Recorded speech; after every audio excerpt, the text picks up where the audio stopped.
Assalamualaikum warahmatullahi wabarakatuh.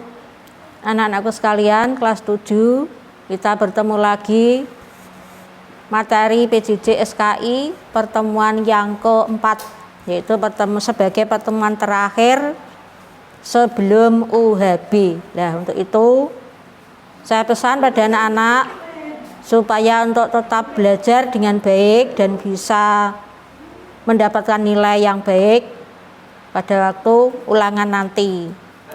Sebelum materi ini saya sampaikan, kita berdoa terlebih dahulu memohon kepada Allah supaya nanti anak-anak dalam mengerjakan bisa mengerjakan dengan baik dan tetap diberikan kesehatan, diberikan kelancaran, kemudahan dalam mempelajari pelajaran, dan kita tetap aktif dalam mengikuti PJJ dengan baik, mematuhi protokol kesehatan juga dengan bacaan basmalah. Bismillahirrahmanirrahim. Perkembangan peradaban Islam pada masa Daulah Umayyah. Nah, ini bisa kamu buka di LKS kalian pada bab 2 halaman 37. Karena anak-anak sudah mendapat LKS, maka bisa dibuka bukunya, dan nanti ini apa yang saya sampaikan ini bisa disimak kemudian digarisbawahi di bukunya. Nah, termasuk yang penting-penting digarisbawahi supaya nanti kalau kalian belajar lagi untuk mengulang itu sudah tahu batasannya. Sejarah Daulah Umayyah. 1. Latar belakang berdirinya Daulah Umayyah. Ya, untuk latar belakang berdirinya Daulah Umayyah ini perlu kita mengulas materi yang lalu, yaitu mengenai wafatnya Khalifah Utsman bin Affan. Ya, wafatnya Khalifah Utsman bin Affan itu menjadikan perpecahan di kalangan umat Islam. Ini terjadi karena hasutan tokoh munafik, yaitu Abdullah bin Saba. Abdullah bin Saba ini adalah orang Yahudi yang pura-pura masuk Islam karena dia sengaja ingin menghancurkan umat Islam. Nah, dan perselisihan berikutnya antara Khalifah Ali bin Abi Thalib dengan Muawiyah bin Abu Sufyan. Ini karena adanya keinginan kuat Muawiyah untuk menuntut keadilan atas wafatnya Khalifah Utsman bin Affan, sehingga itu dinamakan Tahkim Daumatul Jandal tahun 36 sampai 37 Hijriah atau 656 sampai 657 Masehi. Lah, apa Tahkim Daumatul Jandal itu? Perundingan mengenai kepemimpinan umat Islam antara pihak Muawiyah bin Abu Sufyan dengan Ali bin Abi Thalib. Dalam perundingan itu, pihak Ali bin Abi Thalib diwakili oleh Abu Musa al-Asy'ari dan pihak Muawiyah diwakili oleh Amr bin As. Nah, pada awalnya kedua belah pihak bersepakat untuk menurunkan Ali dan menurun Muawiyah dari jabatannya masing-masing. Yang Ali dari jabatan khalifah, kemudian yang Muawiyah dari jabatan seorang gubernur. Ini pada awalnya seperti itu. Dan jabatan khalifah diserahkan kepada kaum muslimin secara sepihak. Nah, kemudian ini setelah adanya perjanjian tadi, kemudian jabatan khalifah ini diserahkan pada kaum muslimin, tapi ternyata secara sepihak malah pihak Muawiyah bin Abu Sufyan yang diwakili tadi Amr bin As mengangkat Muawiyah sebagai gubernur Syam untuk menjadi khalifah menggantikan Ali bin Abi Thalib. Nah, berarti dalam perjanjian itu dilanggar oleh pihak Khalifah Muawiyah bin Abu Sufyan. Nah, ini adalah taktik dari pihak Muawiyah bin Abu Sufyan. Padahal semula ini pihak dari Muawiyah disuruh maju terlebih dahulu, dia tidak mau. Alasannya menghargai Abu Musa al-Asy'ari, karena Abu Musa al-Asy'ari adalah yang lebih tua daripada Amr bin As. Nah, setelah Abu Musa al-Asy'ari ini berpidato dan menyampaikan bahwa Ali bersedia mundur dari jabatan khalifah. Nah, setelah itu kemudian Amr bin As ini juga harus menyampaikan bahwa Muawiyah juga harus mundur dari jabatan gubernur. Tetapi setelah Abu Musa al-Asy'ari menyampaikan tadi Ali mundur dari jabatan khalifah, malah Amr bin As ini mengatakan dia mengangkat Muawiyah bin Abu Sufyan sebagai khalifah. Muawiyah bin Abu Sufyan menolak pengangkatan Ali menjadi khalifah itu ada beberapa sebab. Ya, ini alasannya: satu, agar mencari pembunuh Khalifah Utsman terlebih dahulu, karena saat itu pembunuh Utsman itu belum diketahui sampai Ali menjadi khalifah beberapa tahun. Yang kedua, munculnya isu pergantian gubernur secara besar-besaran yang dilakukan oleh Khalifah Ali, padahal saat itu Muawiyah menjadi seorang gubernur. Nah, dua hal inilah yang menjadikan Muawiyah menolak pengangkatan Ali bin Abi Thalib. Akhirnya terjadilah peperangan. Perang itu namanya Perang Siffin. Nah, mengapa disebut Perang Siffin? Karena peperangan itu terjadi di suatu tempat namanya Siffin. Akhirnya dinamakan Perang Siffin. Nah, Perang Siffin ini pada tahun 38 Hijriah atau 657 Masehi yang berlangsung selama 40 hari. Dan akhirnya berakhir dengan perjanjian damai. Nah, perjanjian damai itu dinamakan Tahkim Daumatul Jandal, yang isinya ada 3. 1. Perundingan dilaksanakan di Daumatul Jandal. 2. Masing-masing mengirim utusan 100 orang. Jadi pihak Ali 100 orang, pihak Muawiyah 100 orang. 3. Pihak Ali menunjuk Abu Musa al-Asy'ari dan pihak Muawiyah menunjuk Amr bin As. Tapi beberapa tahun setelah adanya Tahkim, Khalifah Ali mati terbunuh oleh Abdurrahman bin Muljam, tepatnya pada tanggal 19 Ramadan 40 Hijriah atau 660 Masehi. Sebagai penggantinya dipilih putranya yaitu Hasan bin Ali sebagai khalifah. Nah, sebenarnya Muawiyah bin Abu Sufyan itu sudah ingin menduduki jabatan khalifah sejak Ali diangkat menjadi khalifah. Ini secara pribadi.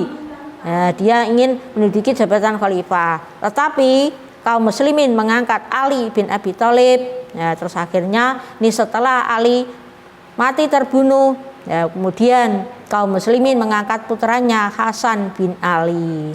Namun berkat kecerdikan Muawiyah, akhirnya Hasan bin Ali ini memangku jabatannya hanya kurang lebih 3 bulan karena tidak mampu menghadapi tekanan yang dilakukan oleh Muawiyah. Nah, akhirnya Hasan bin Ali ini menyerahkan jabatannya khalifah kepada Muawiyah bin Abu Sufyan. Namun Hasan bin Ali mengajukan 3 syarat. Ya, ini disampaikan kepada Muawiyah. Nah, Muawiyah menerima dengan senang hati. Apapun syarat diajukan oleh Hasan bin Ali diterima, asal Muawiyah dibaiat menjadi khalifah. Nah, alasannya ada 3 syarat ini yang diajukan oleh Hasan bin Ali. Pertama, Muawiyah harus memberi jaminan keselamatan kepada Hasan dan keluarganya. 2. Muawiyah harus menjaga keselamatan dan nama baik Ali bin Abi Thalib. 3. Setelah Muawiyah wafat, penentuan khalifah harus diserahkan kepada musyawarah kaum muslimin. 3 hal ini yang disampaikan Hasan bin Ali kepada Muawiyah. Ya, kemudian setelah mencapai kesepakatan, Muawiyah juga menerima syarat yang diajukan oleh Hasan bin Ali, maka Hasan bin Ali kemudian menyerahkan jabatannya kepada Muawiyah bin Abu Sufyan. Nah, peristiwa itu dikenal dengan nama Amul Jamaah atau tahun persatuan. Yang kedua, Khalifah Daulah Umayyah. Nah, ini setelah diserahkan peristiwa penyerahan jabatan itu, peristiwa Amul Jamaah terjadi pada bulan Rabiul Akhir tahun 41 Hijriah atau 661 Masehi. Peristiwa tersebut mengukuhkan Muawiyah sebagai khalifah dan menandai berdirinya dinasti Daulah Umayyah. Ya, kemudian Muawiyah setelah resmi menjadi khalifah, dia terus memindahkan pusat kekuasaannya dari Madinah ke Damaskus atau Suriah. Dan ini semula pusat pemerintahannya itu pada masa Khulafaur Rasyidin berada di Madinah. Setelah Muawiyah menduduki jabatan khalifah, dipindah ke Damaskus. Daulah Umayyah berkuasa selama 90 tahun dari tahun 41 sampai 132 Hijriah atau 661 sampai 750 Masehi. Nah, selama berkuasa Daulah Umayyah terdapat 14 orang khalifah. Setelah dipimpin oleh Muawiyah terjadi perubahan dalam sistem pemerintahan, yaitu dari sistem demokrasi menjadi sistem monarki hereditaris. Ya, sistem demokrasi itu apa? Yaitu sistem dengan cara musyawarah. Jadi pada masa Khulafaur Rasyidin setiap pergantian khalifah dilakukan dengan cara musyawarah. Tetapi setelah dipegang oleh Muawiyah bin Abu Sufyan, berubah sistem pemerintahnya menjadi monarki hereditaris atau kerajaan. Lah, cirinya apa? Cirinya pertama, raja adalah penguasa tunggal yang wajib ditaati oleh semua rakyat. Kedua, memiliki hak penuh untuk menentukan dan melaksanakan suatu ketetapan hukum sesuai dengan kemauannya sendiri. Ya, jadi kemauannya sendiri harus diikuti oleh rakyatnya. Gelem yo ngene, ora gelem yo ngene. Lah ini. Yang ketiga, rakyat berfungsi sebagai pembantu raja yang harus dimuliakan. Nah, rakyat kudune gelem bantu raja. Soalnya raja itu orang yang dimuliakan, dimakmurkan dan dicukupi semua kebutuhannya. Bukan rakyat yang dimakmurkan atau dicukupi kebutuhannya, bukan, tetapi raja yang harus dimakmurkan, dicukupi kebutuhannya. Lah ini ciri-ciri dari sistem monarki hereditaris atau kerajaan yang dilakukan oleh Muawiyah bin Abu Sufyan. Berikut ini ada beberapa nama-nama khalifah dinasti Umayyah. Yang 14 tadi, 1 Muawiyah bin Abu Sufyan. Nah, ini bisa kamu lihat di LKS kalian, yaitu pada halaman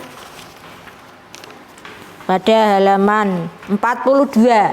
Ya, halaman 42 itu bisa kamu lihat sudah ada tahun memerintahnya Muawiyah bin Abu Sufyan, disebut Muawiyah 1, 2 Yazid bin Muawiyah, Muawiyah bin Yazid, Marwan bin Hakam, Abdul Malik bin Marwan, Al-Walid bin Abdul Malik, Sulaiman bin Abdul Malik, Umar bin Abdul Aziz, Yazid bin Abdul Malik, Hisam bin Abdul Malik, Al-Walid bin Yazid, Yazid bin Al-Walid, Ibrahim bin Al-Walid, Marwan bin Muhammad. Lah, Marwan bin Muhammad ini khalifah terakhir dinasti Umayyah.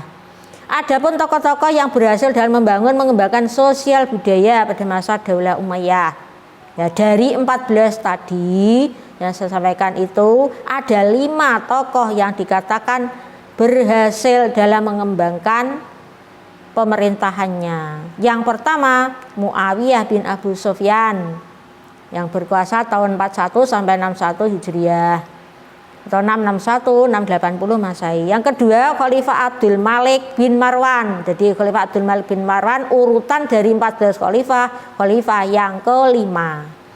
Yang ketiga, Khalifah Al-Walid bin Abdul Malik. Ini putrane Abdul Malik, Khalifah Al-Walid, khalifah yang keenam dari dinasti Umayyah.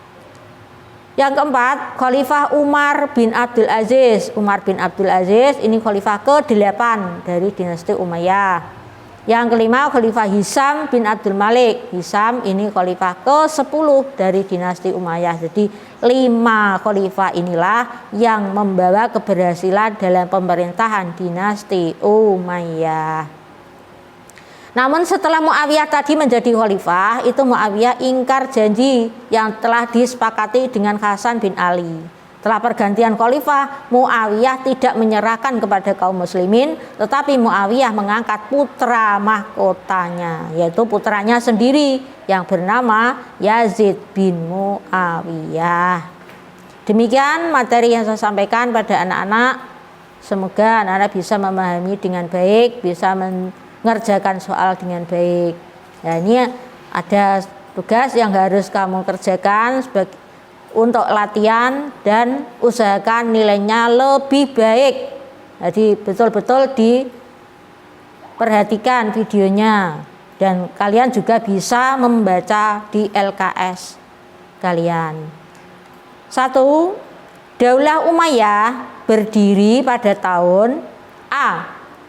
40 Hijriah atau 660 Masehi, B. 41 Hijriah atau 661 Masehi, C. 42 Hijriah atau 662 Masehi, D. 43 Hijriah atau 663 Masehi.